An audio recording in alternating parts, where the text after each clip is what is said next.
Hey there guys, my name is Brandon, aka Suns Geek, and if it has to deal with the Phoenix Suns, I'm going to make a video about it. That is right, you guys. Before we get started, make sure to Hulk smash the like button and please subscribe for everything Phoenix Suns. If it has to deal with the Phoenix Suns, I'm going to make a video about it. And during the entire second round and all throughout the playoffs, I am going to be doing live streams after each and every single game. So make sure to subscribe. You guys, I've done videos like this before where I just talk about things that I think you guys should know and really just talk about the things that I want to talk about. So with that being said, once again, Hulk smash the like button and let's dive right into the video. Alrighty, you guys, the first thing that I wanted to talk about was Cameron Payne. Cameron Payne was absolutely huge for the Phoenix Suns in the first round, and in those 6 games, he averaged 23 minutes per game, 12.5 points per game, shot 41% from the field, and 42% from 3 to go along with 3.3 assists per game,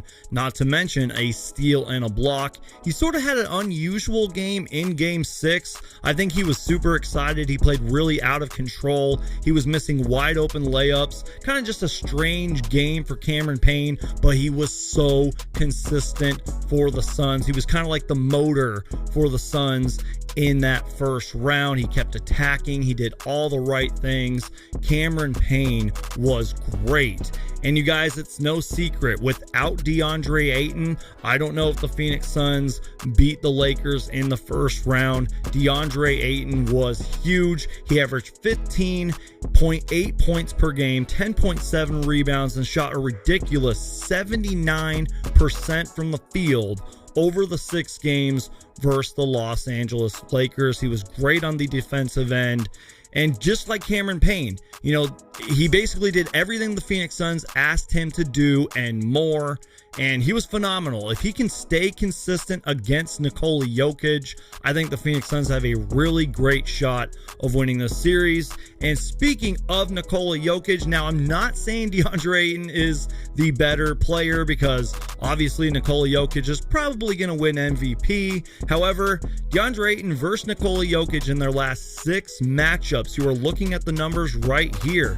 Pretty much similar numbers besides the assists per game. Deandre Ayton played very well against Nikola Jokic, and Nikola Jokic has gone on record crediting Deandre Ayton, says that he loves playing against him, and I think he said something along the lines that Deandre Ayton gave him a lot of trouble. And when Nikola Jokic was guarded by Deandre Ayton this season, he only shot 38%. He had 3 turnovers and he was blocked twice with 0 free throw attempts. And when he was guarded by other Suns, he shot 67%. So Deandre Ayton has to stay out of foul trouble. Nikola Jokic had 16 offensive rebounds in 3 regular season games against the Suns. The Suns are going to have to do what Monty Williams says and gang rebound, because those second chance points are going to be huge for the Nuggets.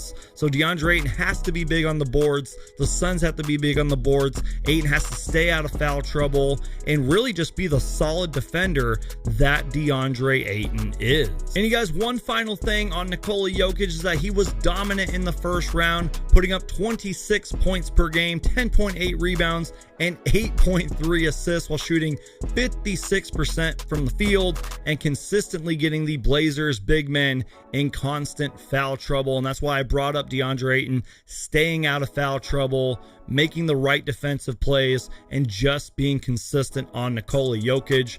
I think and I hope Deandre Ayton is ready for the challenge. And you guys, the Denver Nuggets are obviously a really good team. They're kind of like the Phoenix Suns in a way, in that they have solid role players who can help get the job done and help win games. And Michael Porter Jr. is a rising star, you guys. This guy can score. I think that Aaron Gordon and Austin Rivers are going to have to play a big role in this series. But you guys, let's go ahead and move on to Devin Booker, who was absolutely phenomenal in his first ever playoff series, averaging a ridiculous 41 minutes per game in 6 games, nearly 30 points per game, 48% from the field, 43% from 3, 93% from the free throw line, 6 rebounds, 5 assists. Now, he did average 3.8 turnovers, and there were a couple of games where he was a little inconsistent, only putting up like 17 points, and really it was the other players and the bench that had to step up. But in the end, you guys, this is a team game, and Devin Booker was phenomenal in Game 6 in his first ever closeout game. He had 47 points, 11 rebounds, a career high 8 threes. He finally broke his curse of only having like 6 threes in a game. And by the way, you guys, the only players with a 47 plus point playoff game as a visitor in Staples Centers are Allen Iverson, arguably my all-time favorite player, and Devin Booker. And you guys, the Phoenix Suns gave LeBron James his only first round series loss. They never trailed the game.